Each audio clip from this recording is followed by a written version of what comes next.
2. Welcome to Common Mansplaining, ladies and gentlemen. Welcome back. Eddie and Christian here. Christian, how's it going? Right on the cusp of March Madness. That's right. I have gotten a little bit sick this week, but Uh, on the way back. On the way back. Sorry to hear that. Yeah, I bet you. Yeah, you need your voice when you scream for the teams and stuff, right? Indeed. BYU have a shot. We probably shouldn't get into that right now. Yeah, they had a good week. They beat a top 10 team, but they're still missing one of the best players. That's rough. All right, so today we have another fun one. We're going to talk about Trump derangement syndrome.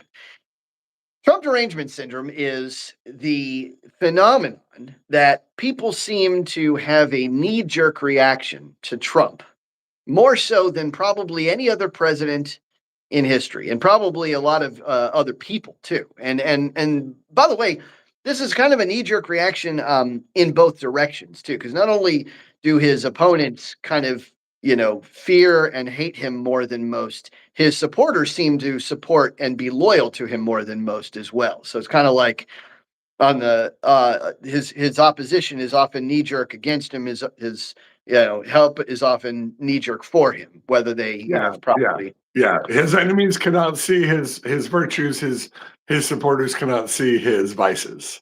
Precisely. Oh shoot, I don't know what happened here, but and so right, so one of the things that it's actually like a very widely discussed phenomenon. There actually was even a federal bill that was introduced not long ago that was supposed to ask the national NIH to investigate this phenomenon, to actually do studies and stuff and figure out why this is a thing.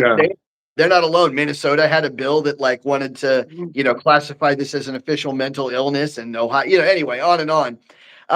So yeah, it's a thing. It's a real thing. People definitely therapists, they're starting to talk about it very, very much so. They talked about people in therapy who overwhelmingly liberal, this is affecting their mental health.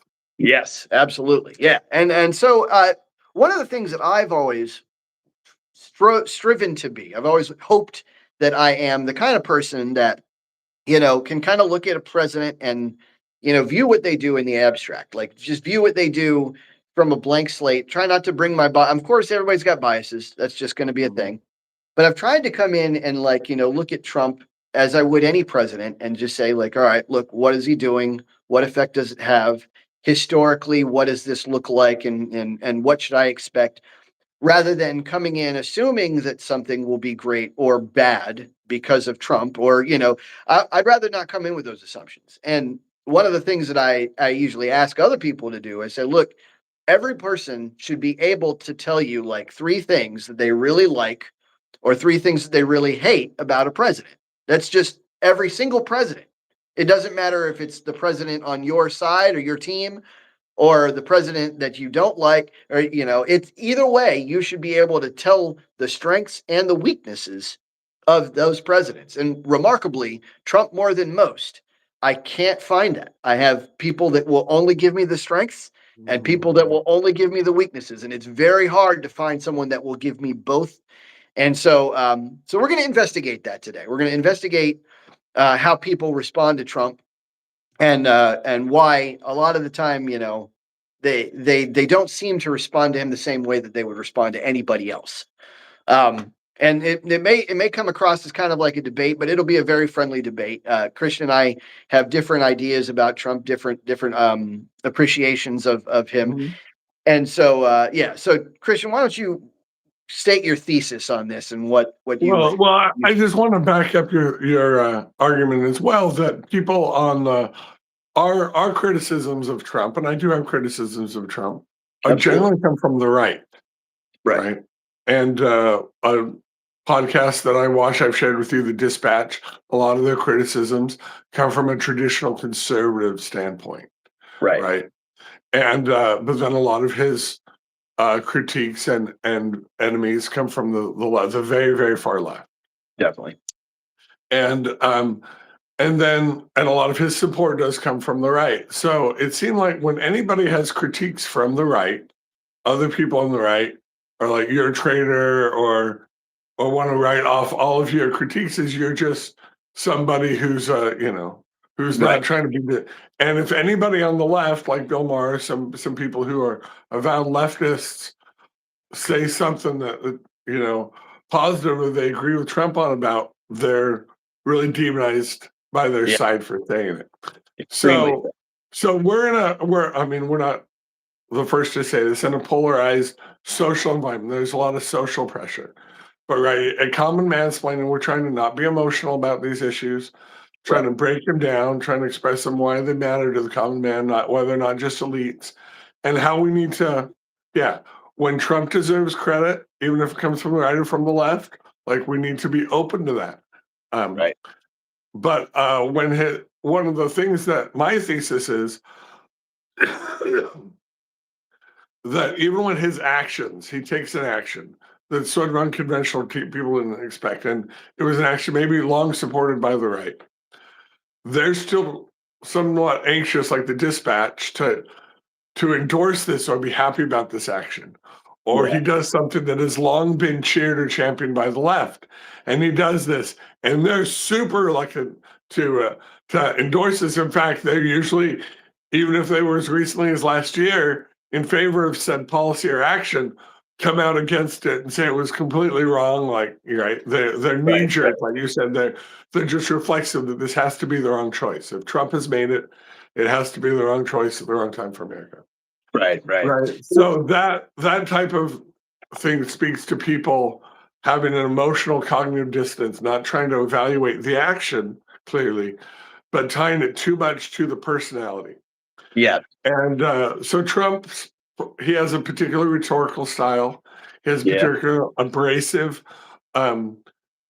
Very. I was going to say manner in politics, engaging, especially with his enemies. He doesn't take his sort of gentlemanly tact. Right. He's very rough and tumble. And so this is very off-putting. Usually in politics, a politician is smooth because they don't want to offend anybody. Right. Anybody's a potential voter. Like Trump is not that person. Like he sort of almost is seeking out to offend, to engage, and so it. So when people are offended by him, they're just not going to then, out of spite, agree with anything he says.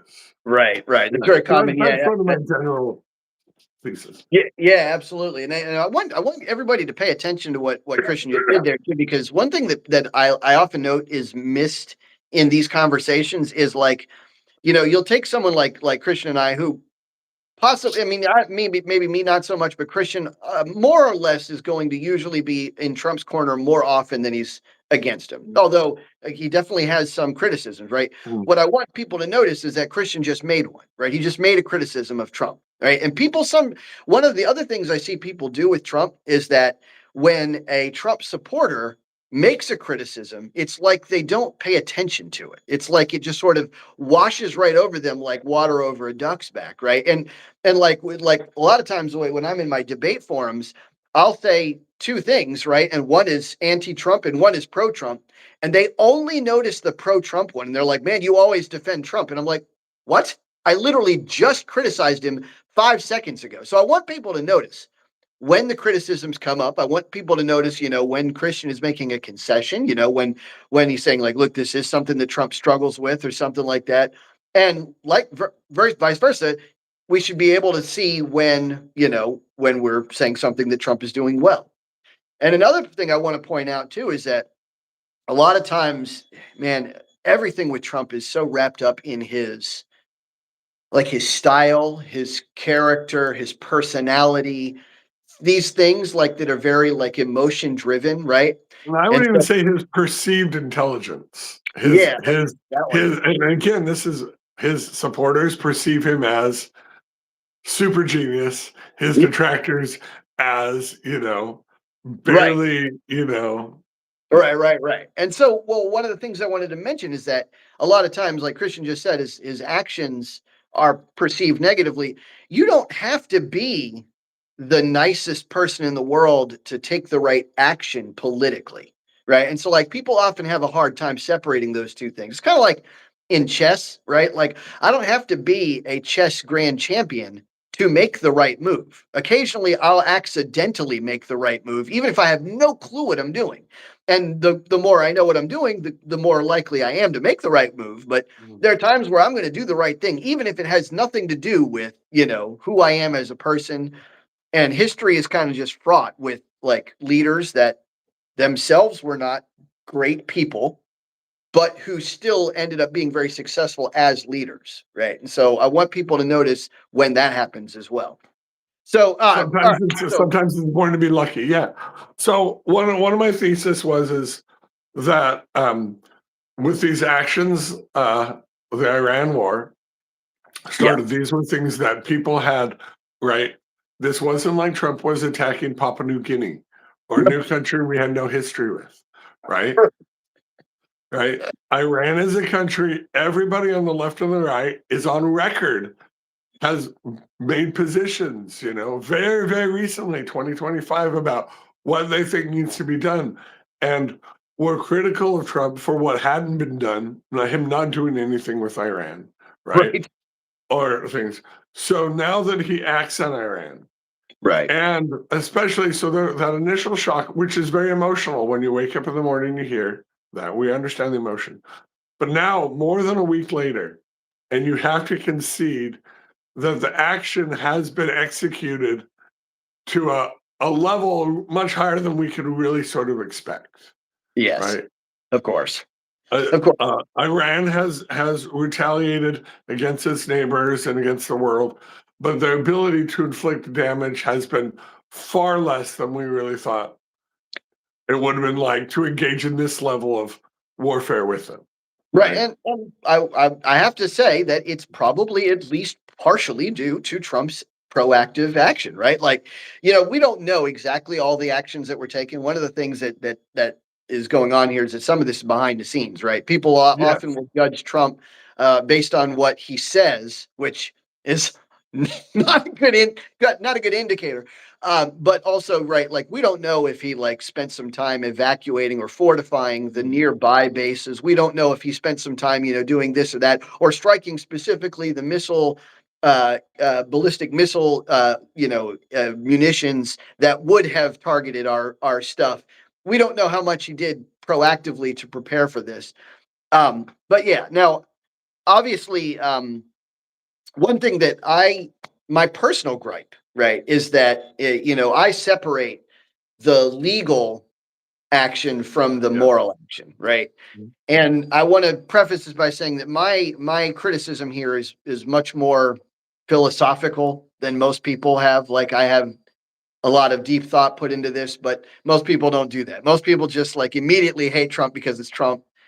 I'm talking about, so now with Iran, I worry that this is not a moral war, right? It may be legal. It may even be strategically necessary. Maybe. I don't know. That's a hard one for me now, but Well, I worry that it's not moral. mhm. What do you say to that? Uh, so I think that was a lot of the talking points and the narrative put out, and I think there are a lot of interests. One thing I do want to give Trump credit for too was that is maybe delaying on this. Right, we know he talked really strong in January when Iran was killing protesters in the streets, that if they didn't stop doing that, that he was going to act. And then nothing happened. And he got a lot of heat from both sides on that for Yeah, laying that out, but not waiting to actually pull the trigger until and the action could be as successful as it was. Right. right. So he doesn't get credit for that kind of restraint or that strategic patience and being Yeah, able to sort of take that heat. But on the moral side, so many people of Iranians within the country and in around the world, even those who hated Trump, had to reluctantly come out and say, "Look, I've been a Trump detractor, da, da, da, but this is 100% the morally right thing to do, and we yeah, should be rejoicing." And people that are saying that this is immoral to take down this Islamic uh, dictator, authoritarian regime right. really need to hear it from us. They're tied up. They're like, you can't see this for what it is because you're too tied up in Trump. This was Mhm. the beginning of that. That Iranian nationals were trying to celebrate to say, look, you got to see this beyond as a win for Trump. I know you don't want to give a win for Trump, Right. but morally, these were such immoral, these were such evil people that are taken back down.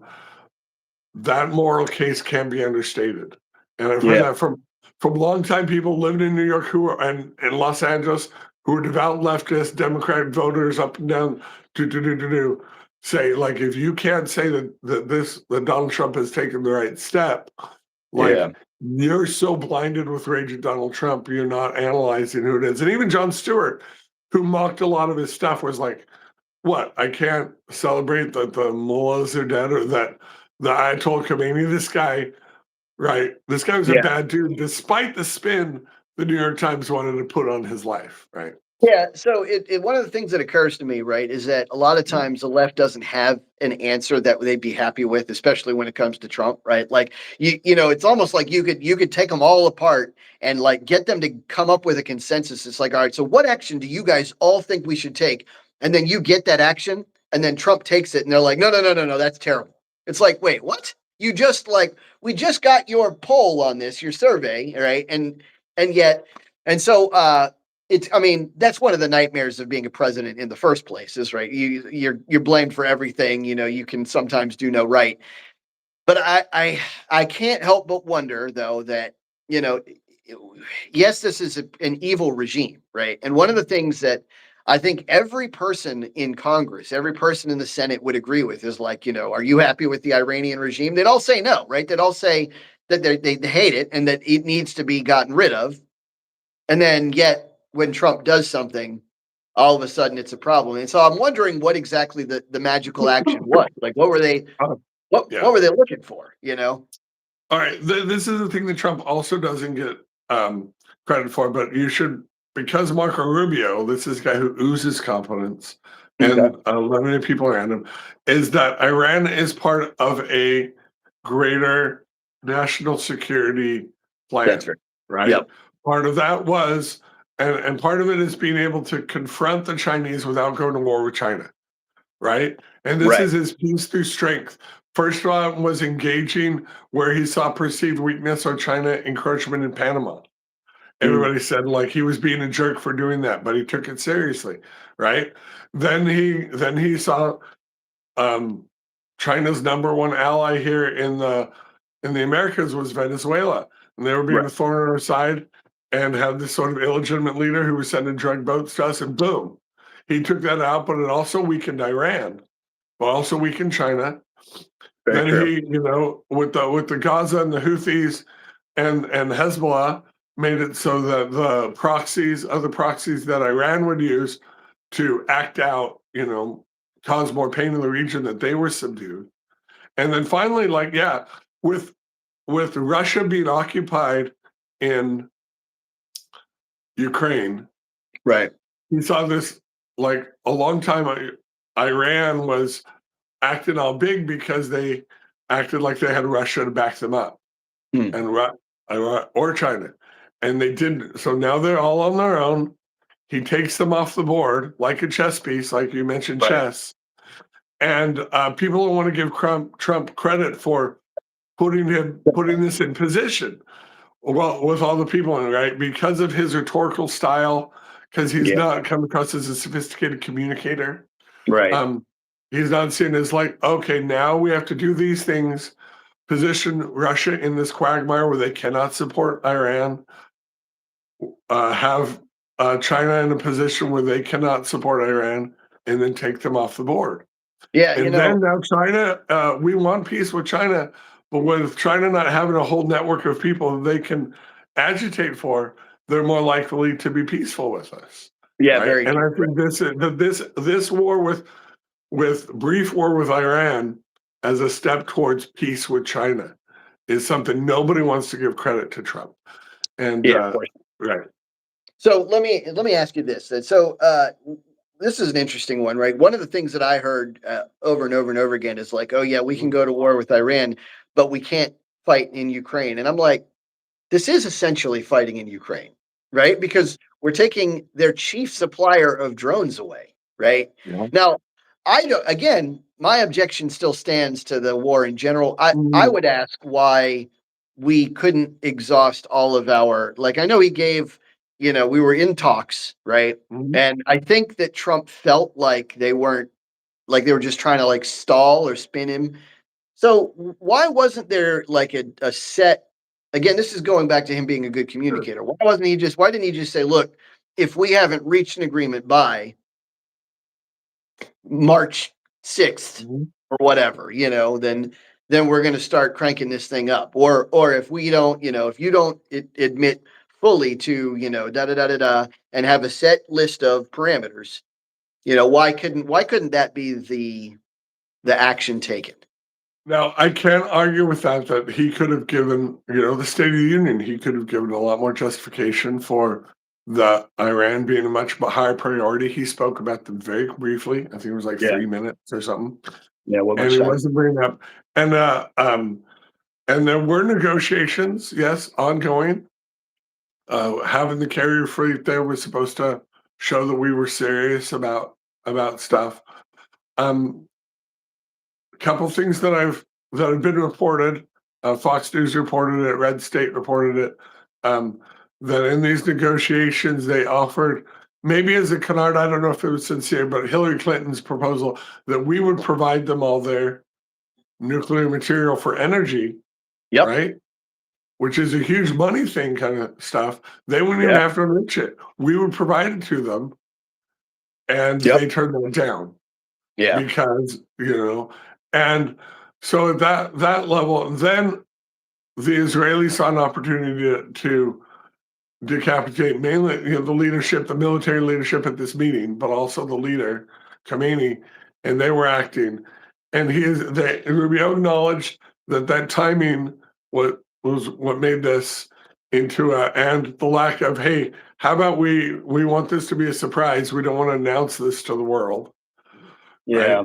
And so they Yeah. sort of took advantage of. Now I can criticize this too. I'm not defending it, but when you have a long history of many presidents giving long speeches to Congress about why Iran is a threat and must be dealt with, you know, Reagan, Bush, Clinton, Bush the second, Obama, Yeah.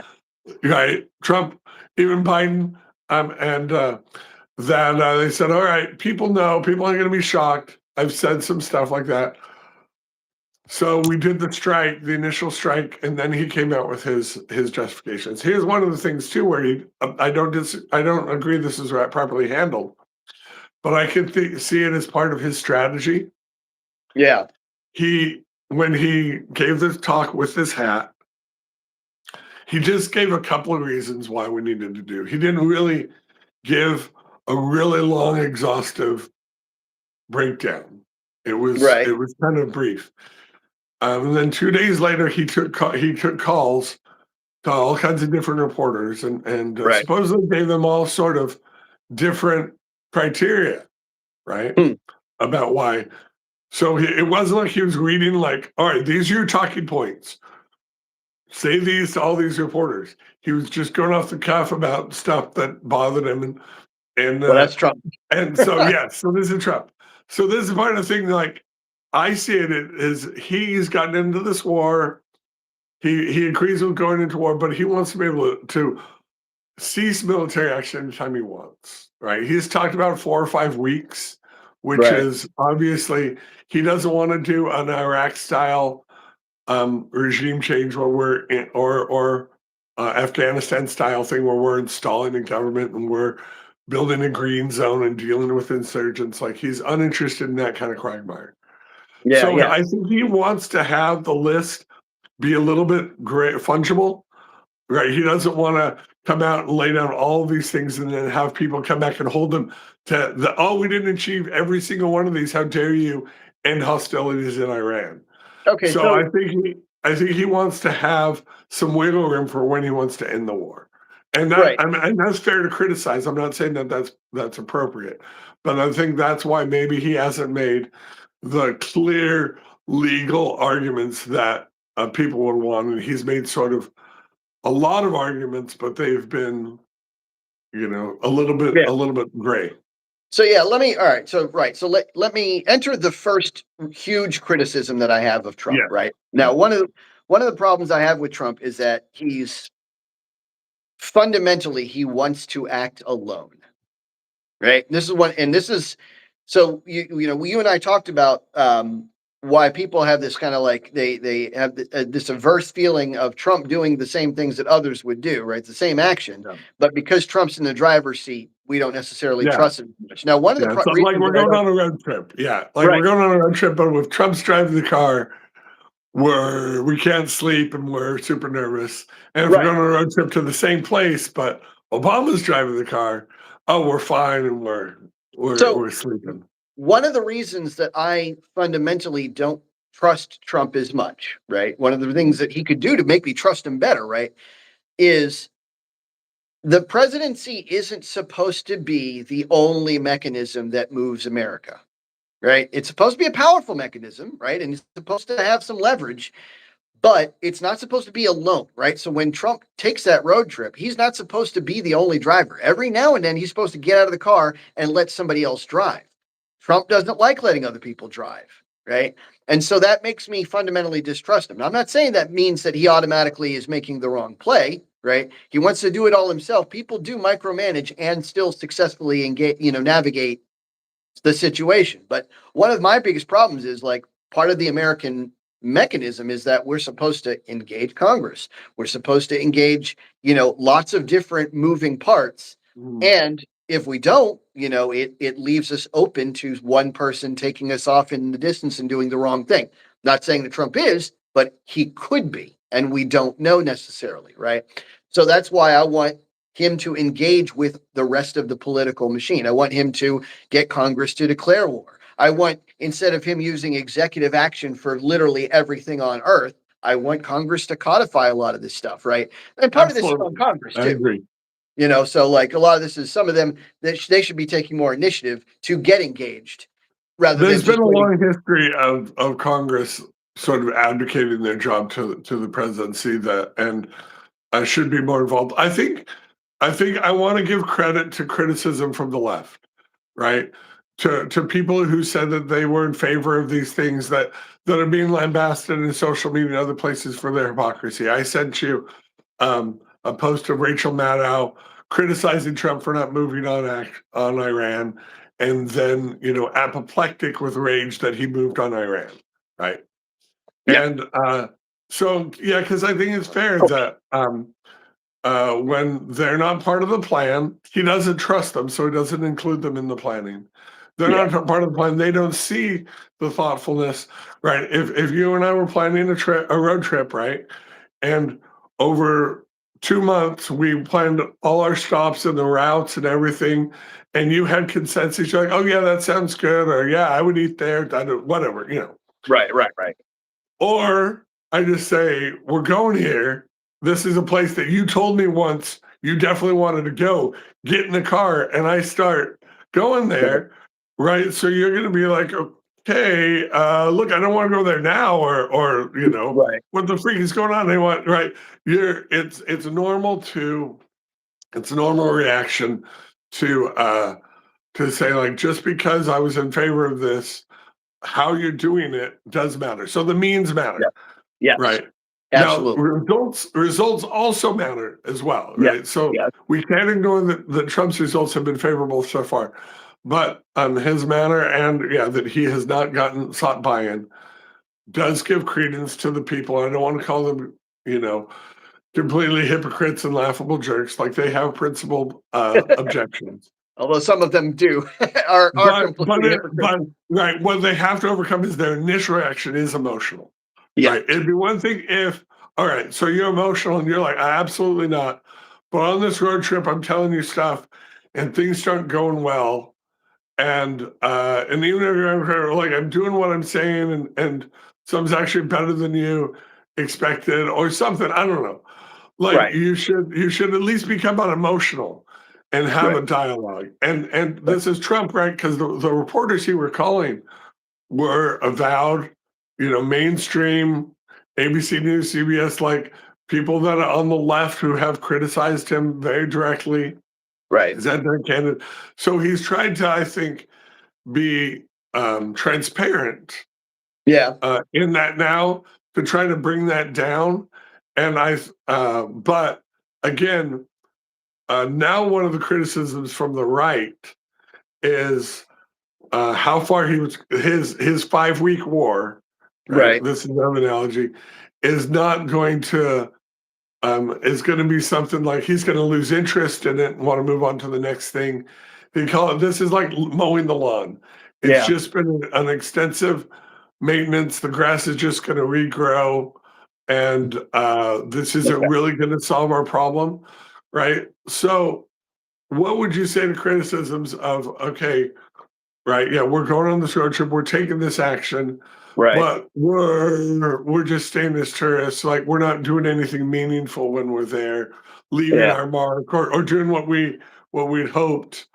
How would you respond to that kind of criticism? Yeah, well, first let me respond to the Oh, sure. earlier thing that was brought up, and that is that one thing that I note is that while people worry that Trump doesn't engage the rest of the Congress and everything as much, I want to remind people though that war is kind of its own animal, right? And like not only does the very first words in the art of war is warfare is deception, right? So like you're not supposed to let everybody know what you're doing in warfare. That's the whole, like you're supposed to like boom and just do it, and the enemy's not supposed to know. Even most of your friends maybe shouldn't know. Now yeah, I do agree that it's a valid criticism that it or not a valid criticism, but it's a valid concern that we aren't just like going through the motions of like repeating a pattern in Iran, because I don't want to just mow the lawn. I don't want to just go over there and just trim, and then 10 years from now we have the exact same problem with the exact same group of people. So one thing I approve of Trump doing, I'm glad that he's at least stated, no, it's not okay that Khomeini's grandson, in the exact same regime stays in power, right? We need to move on to something better than that. Now, I do worry that he kind of went in half cocked, because I don't know that we have anybody ready to take over that spot. I don't know that anybody's ready to like. I wish the people would rise up and do it. That would be great, but I don't know that they're ready to. I don't know that they literally Yes. just lost 35,000 of their number, and they're probably all terrified. And I wouldn't blame them. I A wouldn't. lot of their leaders probably in that number. And I think we need to degrade the IRGC a little bit more before, Definitely. because they're not armed, right? They didn't have a right to bear arms. So this insurgency, and I don't know, we're probably not arming them, at least not to the extent that they need to. They are supposedly an 80% majority, that want a peaceful Iran, want closer ties with the West, want to overthrow this Islamic regime. But yeah, we've got to. That's why Trump has said, like, just because we're being cheered in the streets doesn't mean we're stopping. Just because they would like us to stop, like would love to have a ceasefire. Like, no, Yeah. that we have Sure. goals we want to meet, military goals, as far as attacking their military infrastructure, their ability to um, uh, fight out offensively. They want to end all of Iran's offensive capability militarily. Right.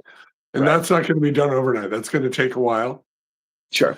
And then hopefully, but I think he specifically rejected, and this is the best reported on this has been done by Promethean Action, um, that he doesn't want to repeat the British style of imposing a puppet Yeah. um, and the regime change. He wants to allow an organic leader to be chosen by Iran, so that he doesn't have to deal with that. So if we're in there so much, right? Ideally, he has veto power, i.e., bombing he can bomb if Like he that. doesn't like the leader, right? If Sure. they choose, I think he wants the Islamic regime to essentially retire from power, that we continually degrade their ability to maintain power, Sure. but then allow another real non-Islamic extremist party to as long as they're not an Islamic extremist and violent to their enemies, I think he's okay with that. I don't think he cares about or knows about the 5 different sort of political colors in Right, Iran. right. So, okay, enter another criticism of mine, right? If you listen carefully to the words that you're saying, right? You're saying, I think he's Sure. okay with that, right? I think this is what he's looking for. I think this, I think that. Yeah. Why don't you know, Christian? Why hasn't he communicated these objectives to you? Why hasn't he told you, the American people, that this is what I'm looking for in Iran? This is exactly the objective that I hope to achieve. I mean, I can understand like him not saying things like, "Oh, we're going to bomb this tower and these coordinates Yeah. on at this time," because of course that would be a tactical risk. You won't want to give away your information of active operations, but I don't understand why he isn't very clearly communicating.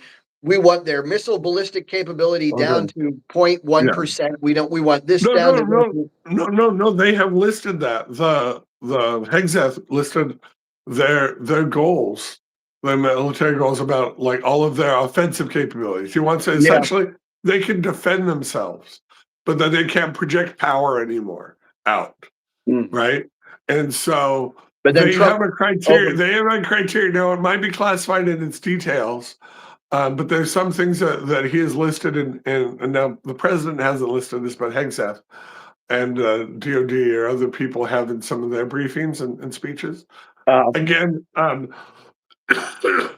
Trump, and they have said this again in the past, that they're not interested in the same policy of spreading democracy like Bush the second was, or Yes. the neocons. So, so they say.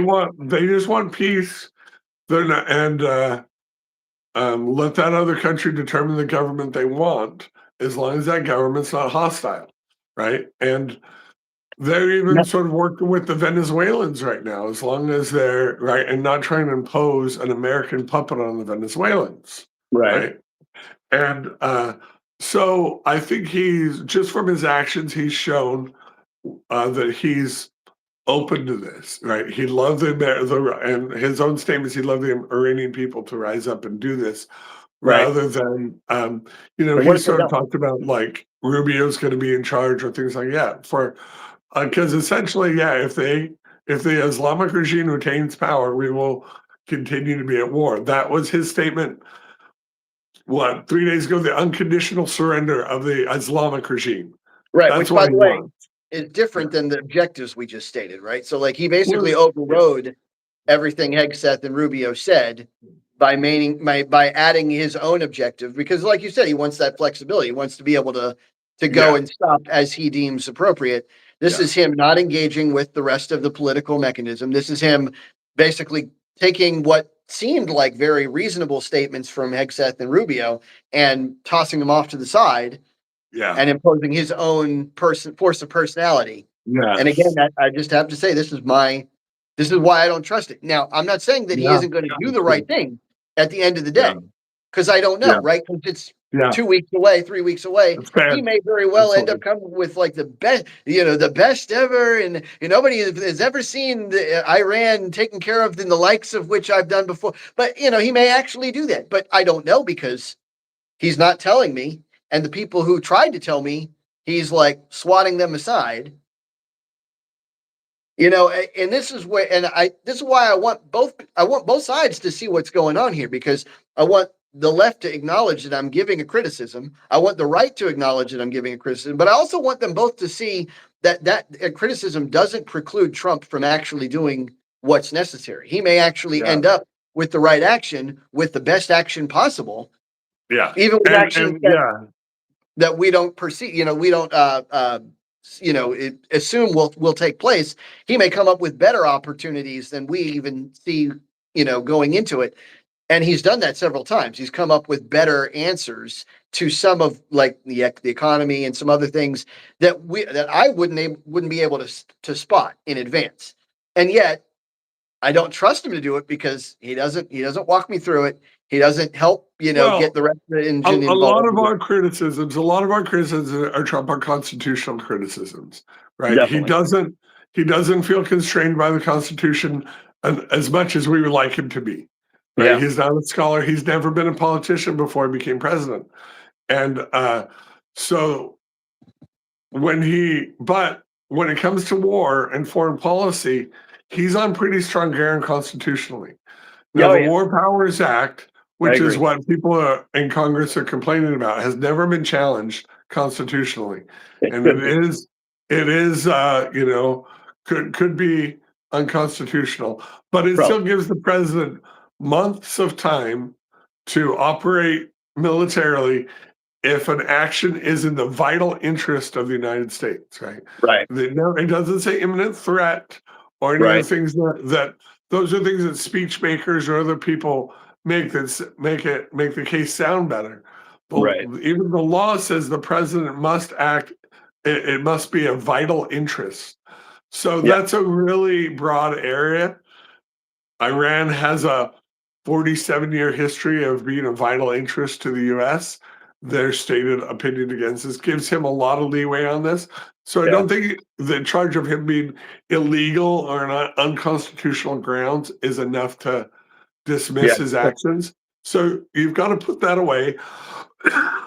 Yeah, it's not even, in my opinion, it's not Yeah. even close. Like, I don't understand where this challenge is even coming from. I mean, obviously, the left is having it, they're going through their knee jerk reaction, right? They just want to say wah Trump, and so of course they want to use anything that they have available in their arsenal, and it just so happens to be the War Powers Act. But number one, I don't think the War Powers Act is constitutional at all. I think it should be challenged and thrown out probably. But even if it was, right, it's way too nebulous, right? To say that, the president can just act in the vital interest of America is basically to say the president can do whatever the heck he wants, right? It's the same problem I have with people that try to use the preamble of Article 1, Section 8, like the general welfare of the American people. I'd be like, it could mean anything. It doesn't make any sense. Like, why use words like general welfare? Why use words like vital interest? They do it deliberately Yeah. to give the president, and to be fair, the president is supposed to have like this broad range of powers, especially when it comes to military action, right? So, man, I'm sorry about your, That's right, no yeah, problem. but so I want, I want anybody who thinks that he's violating the War Powers Act to just like do a check, like to just reset that, because he's absolutely not. He's absolutely acting within the War Powers Act, at least for the first 60 days. And not only that, like this thing follows way more strategic advantage than anything we could have done in Ukraine. And the left wants us to be involved in Ukraine. I'm like, if you want us involved there, this is way more important strategically. Like this, number one, this beats Ukraine, beats Russia for us in Ukraine. This beats China for us. This basically takes care of the entire globe with one swoop. So I'm not sure why somebody would be opposed to this from a strategic standpoint. Now, my criticism, my objection to this is from a moral standpoint, not a strategic one or a legal one, right? And I acknowledge that legally this is probably it's fine, and strategically probably the right thing to do. I just worry that morally it's not, right? I think morally we Yes. should exhaust all of our peaceful options. But so that's something completely Right. All right. So I want to just make a comment back on our original topic about TDS. I think one of the reasons why this Trump derangement syndrome is so bad has to once again be laying at the feet of the media. Yeah. Right. Gotcha. Because when Trump does an action, there's an immediate knee-jerk emotional reaction to spin it for narratives that are as negative to the president and as positive to his enemies as possible. And the New York Times got busted on this right away. And it was just laughable. We're going to remember this. But we could see it did expose, and the president said today, it exposed that the media, even when something goes so well, are so desperate for narratives, right? When people, the initial reporting on Iranians cheering and celebrating the death of Khomeini, the Ayatollah, were tried to be spun and tried to be portrayed as different than they were, right? And it right. wasn't until they were so overwhelming and there were so many people that we finally started getting the true narratives out there. And Right. so people like I was trying to say some plain things to some people on the left, and they'd heard some of these reports from the media that negative reports, and that was all they were clinging to. Yeah. And if the media had just been straight up and like, all right, we don't know yet, let's just report this straight down the middle, Right. it would be so much better.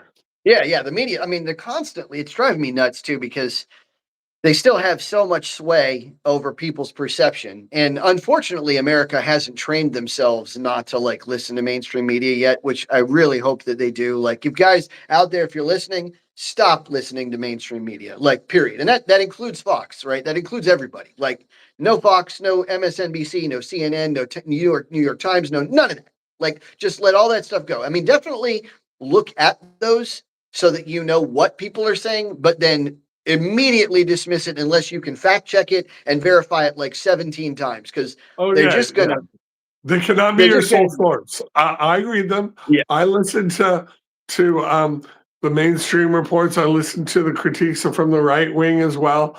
Like, you got to know what their Yeah, narratives are, but their absolutely. knee-jerk narratives and they're reflexive that they're going to carry water for whoever is Trump's opponent in this thing, right?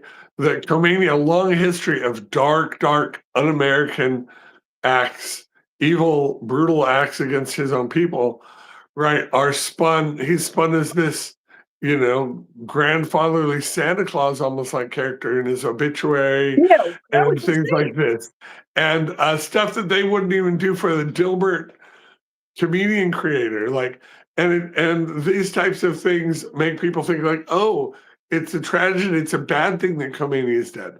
No, it is Literally, not a bad thing. There are critiques of the war, but it's not bad that Khomeini is dead. like That like is not a literally, bad thing. it was like them trying to paint like Hitler as like a wistful, like wise serpent or something. Like, what are you talking about? Like, this Mm, guy is like literally evil incarnate, and you guys are yeah. like painting him like he's some kind of. I That was outrageous. When I saw that, I'm like, this isn't. And the media does it all the time, right? This is classic media spin, right? And they're constantly doing this thing where they'll give you just enough information where the vast majority of people will assume one thing, and they know that you'll assume this one thing, and that thing is false. It's just absolutely false. And what was it the other day, uh uh up in New York, Mamdani, like they had these, protesters lobbing Yeah, explosives throwing. that these people lobbing explosives at this peaceful protest, and nobody in the Yeah, protest did anything wrong. And yet the media comes out and says, during this protest, explosives were lobbed. And they're like, during this protest with this white supremacist. I'm like, the white supremacist was the guy that got hit with the explosives, not the guy that was throwing them. Like, they give you just enough to make you think the exact wrong thing. And I'm like, they retracted that headline, but it will live on in infamy. It was so bad. First, they didn't say they were bombs; they were just homemade nail things. oh yeah, And then after they suspicious were right, right, devices. and They and call them the suspicious. guys were chanting Allahu Akbar, right? And they try to cover for these. They're like, what is it? Aloha snack bar. That's what he yelled as he's through these nail tape things. Oh no. Oh And, my and then god. finally it falls apart that these are terrorists who wanted to try to just kill Americans for terrorism. Um, and they reluctantly do it when it was painfully obvious from the beginning. But they will try the "Let's Go Brandon." They will try to Right. cover for their side and spin their narrative, and it makes so they lose all credibility. And I think that is why Trump derangement syndrome is such a problem too. Absolutely, yeah, and that fact that the media kind of like, amplifies partisanship these days. And now, to be fair, and this is another criticism I'll levy against Trump. He kind of leans into this controversy too. Like, it's not like whereas anybody else would kind of try to mitigate it, or like, like if somebody's calling me a dictator, for example, right? The first thing I'm going to do is try to be conscious of the things that I do so that I don't come off looking like that. But Trump's like, screw it, I'll just, dive right in, right? And if somebody's calling me, like whatever, fascist, if someone's calling you like any of the names they throw at Trump, he's just like, He will what? troll. He Like, will troll. Yeah, you say no kings, he'll put a picture of him wearing a kingly robe and a crown and exactly, walking exactly. around like so. And this is part of his feistiness. Like, yes, normal politicians could be intimidated by that kind of stuff. You could call them racist. You could intimidate them. You could say you're acting like a dictator, things like that. Trump, he says, I know I'm not. I know you've lost it, so I'm just going to troll you. And his supporters love that. It is definitely not something a politician normally does. And Right. so people aren't really used to it. Right. But again, people like to go Trump, and he takes a lot of abuse. And I do think a lot of his abuse is for people that are elites and aren't used to getting it thrown back in their face. Yeah. Right? So one thing I wanted to address, so about Valeria was saying, she was asking if, the president is indeed the commander in chief. Absolutely. And yes, I see, this is something I have to agree with Valeria about, is that when we're in a state of war, right, we do need to come together kind of as a nation. We do need to kind of just understand that this is the leader. Now, you may not like the leader, right? And that's fine. You don't have to like him, but you still respect the office of the commander in chief, especially when we're at military action. And I would hopefully everybody in the armed forces does that without question. But there, even if you're not in the armed forces, I would think that you would try to like rally behind the leader. You would think, but I don't know. I mean, all right. So yeah, in prosecuting war, right? There's lots of different ways, and there are millions of different decisions that have to be made, right? From the people on the ground, the tactical people, all the way up to the president. And so prosecuting this war, there's a lot of different ways you could do it. So the Yes. fact that Trump I guarantee you, he's going to prosecute this war in a way that you wouldn't 100% agree with every decision. And I guarantee, right? So there's a lot of Tuesday or Monday morning quarterbacking, right? Looking Yeah, over and like of course. disagreeing with his decisions and the results. One of these was like how he's cleared the Strait of Hormuz, and supposedly this last ship that they sunk that was unarmed, right? We don't know all the intelligence. There are narratives that are being spun out, right? You're disagreeing with one of his decisions. Nobody's going to 100% make the right decisions all the time, too. Of So course. this is one of the things they'll focus on. Trump can make a lot of really, really good decisions that ignore those and focus on his 2 or 3 questionable or objectionable ones and Yeah, try to invalidate everything based on that. the other And thing I too is think that's a derangement scenario. yeah, absolutely right. So there was something I remember. This happened to me when back when Bush was in office, and we were out doing essentially the same thing in essentially the same place, ironically, right?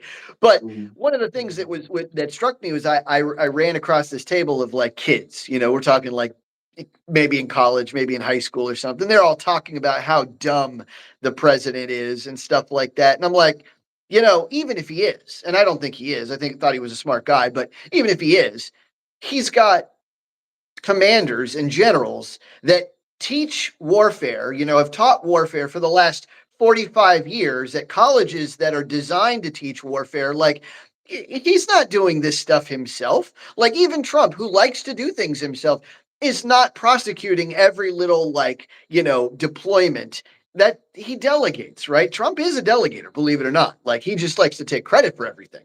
He Oh, doesn't yeah. actually do Oh, everything, but yes. yeah, right. He likes to take That's credit. another thing that drives people crazy is Trump loves to take credit for everything That's and right. cloak himself in the glory of hockey to war heroes and things like that. And some people are uncomfortable with that. That can be unlikable. I get Yeah. that. Yeah, he is fundamentally incapable of being humble.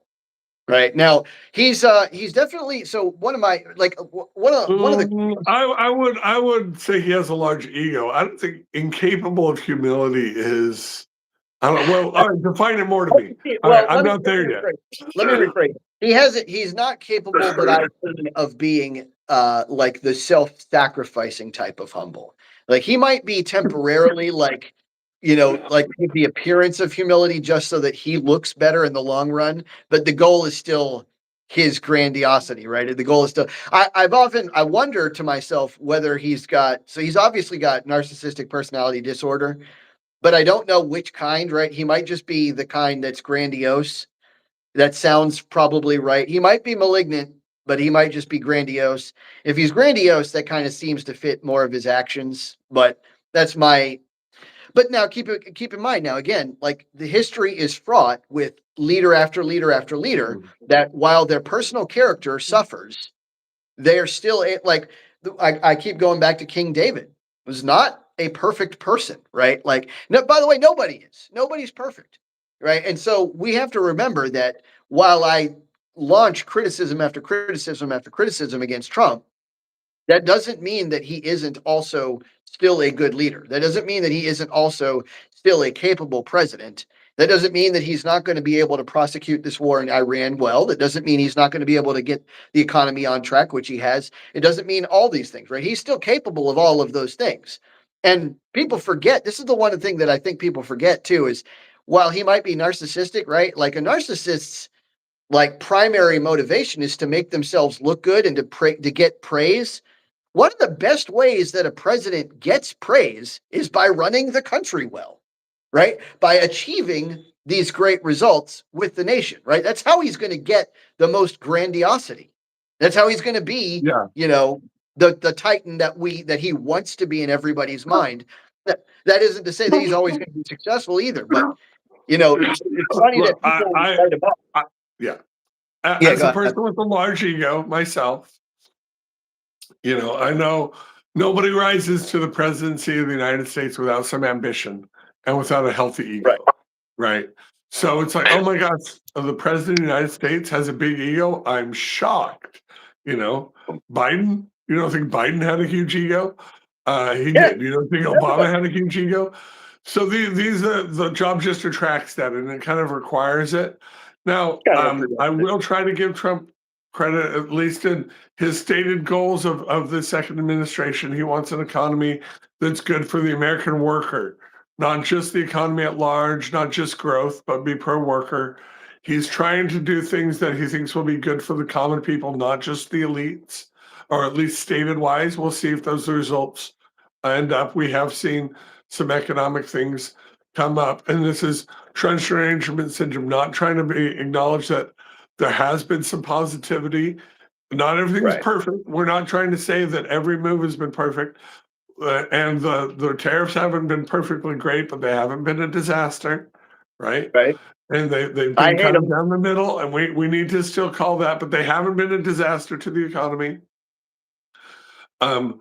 So we can still evaluate them and still hope that either Congress codifies them or they can go away with mutual agreements between other countries. We don't have to be tied to them.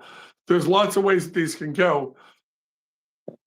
We need to see that, all right, is his ego, and part of the thing is Trump has a corruption. This is a criticism of him. The crypto system, I'm very uncomfortable with.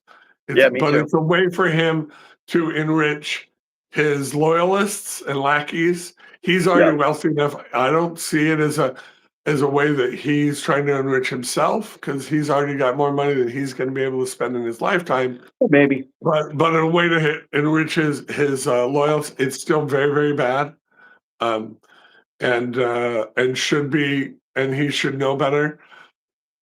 And I think that there's a moment where he could bring the country to a more common sense, right of center worldview as a reaction to the far woke, right, that needed to happen. But he could squander that too, go too far and waste opportunities. And so this is part of the thing. If you can see that Trump's like political prosecutions, his tendency to be sort of blasé and not see his own sort of corruption is problematic. Means he has a lot of potential, but if he doesn't deal with these sort of problems, and they can be solved, they could undermine his presidency, right? Absolutely. And the midterms this time are a big thing for him. I hope he's successful. I hope the Republicans retain power, because I think his overall agenda, the chessboard, is the right move for the world and for America. But it is going to need to be executed with some skill.